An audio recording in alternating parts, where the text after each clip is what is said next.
Okay, so after this you'll be able to discuss the recent changes that we made to the nutrition and exercise chapters in our guidelines for care. First of all, our goals of medical nutrition therapy for women who do have diabetes during pregnancy is to create an individualized balanced meal plan. You know, there's no one size fits all, unfortunately, for gestational diabetes or for women who are dealing with type 1 or type 2 diabetes while they're pregnant. We want to base our goals on evidence-based research. We want to have adequate maternal and fetal nutrition. Vitamin and mineral supplementation may be needed depending on their diets.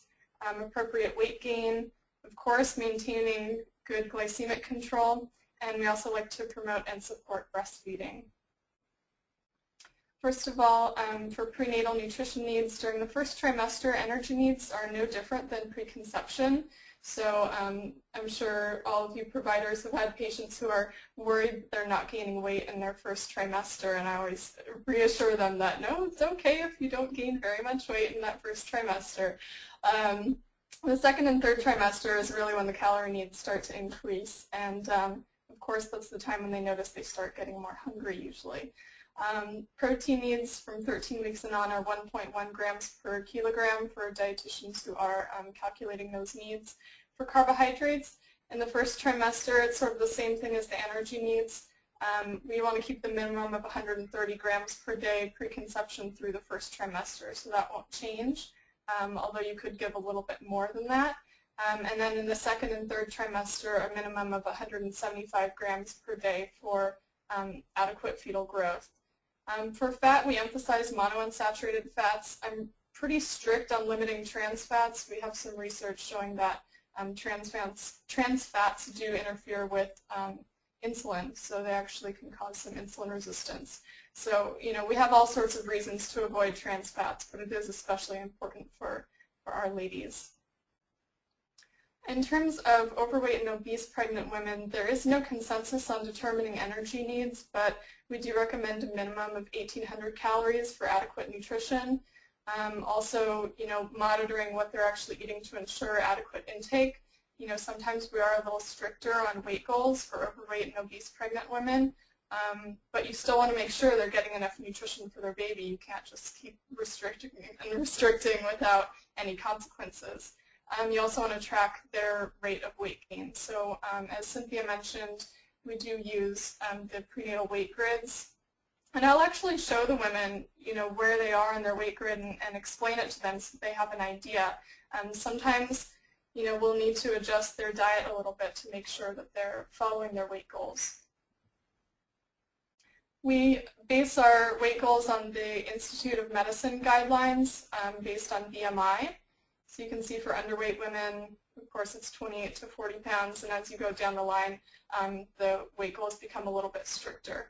I will mention, there has been some research that recommends even more rigid weight goals for the more overweight and more obese women, especially when their BMI goes beyond the range of 40.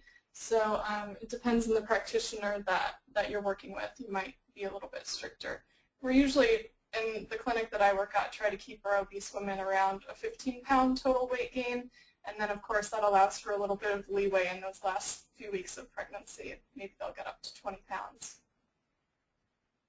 Okay, in terms of the CDAPP Sweet Success recommendations, we do recommend 3 small meals and 3 snacks. I will emphasize the small for the meals because a lot of these women with gestational diabetes cannot handle a really large carbohydrate meal at once and still maintain normal blood sugar an hour or 2 after whichever one they're checking their blood sugars.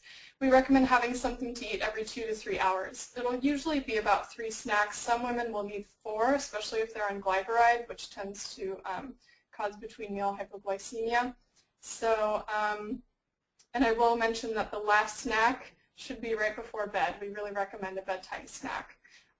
Maintain a consistent schedule. It's so much easier for the woman and for us if there's some consistency in what they're eating and the timing of their meals, so we can start to, you know, look for patterns in their blood sugar.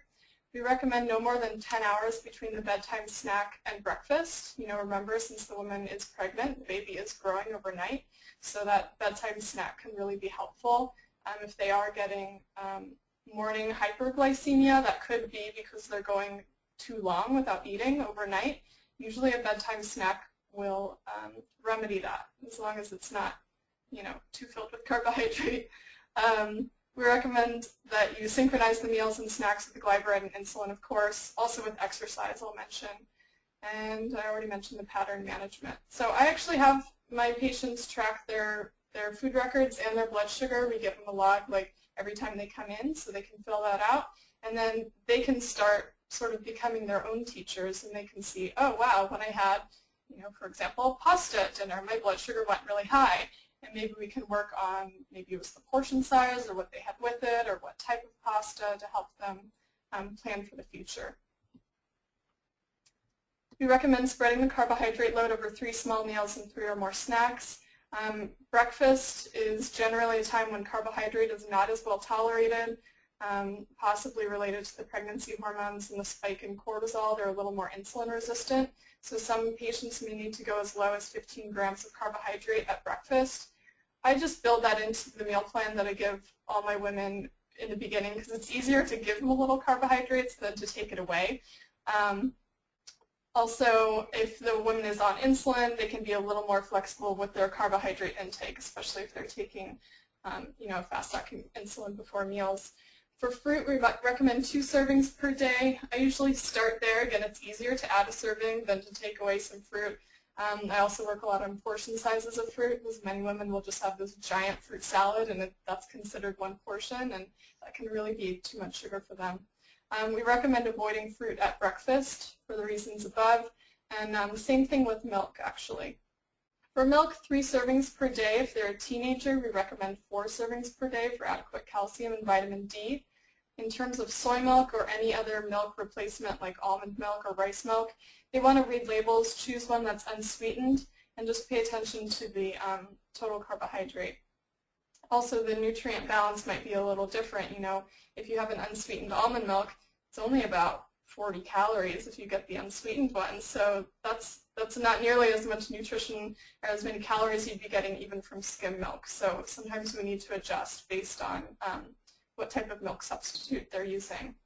For starch and bread, we recommend 7 servings per day.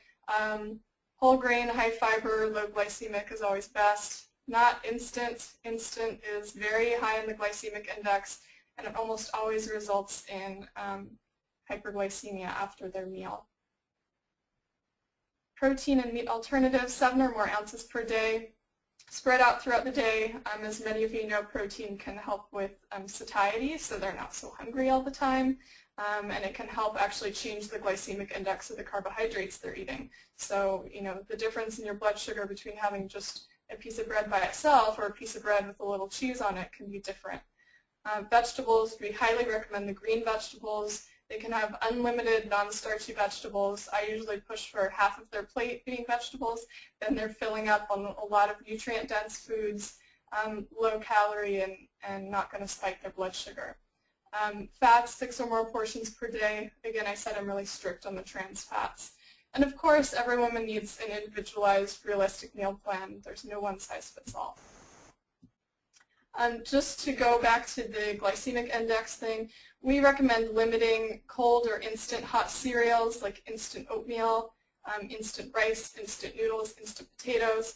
I usually tell my patients if it's instant, it means it's going to digest instantly and it's going to raise your blood sugar instantly. And usually after I say that, it clicks. So cup of noodles is just a disaster for their blood sugar. And it doesn't seem just to be the amount of carbohydrate, because they could, feasibly have the same amount of carbohydrate from an instant noodle in some other format in their meal, and it's fine, but when it's those instant noodles, it really spikes the blood sugar. Same thing goes for sweetened beverages, sports drinks, energy drinks, fruit juice. A lot of women are very sad to let go of their orange juice, but I try to bring it back to the example, if you take a half an orange and you squeeze it, look at the little teeny amount of juice that you get from it. So how many pieces of fruit did it take for you to get your 4 ounces or 8 ounces, or maybe it's 16 ounces of juice? It's really quite a bit of sugar at once without any of the benefits of the fiber or the other nutrients beyond vitamin C in that fruit.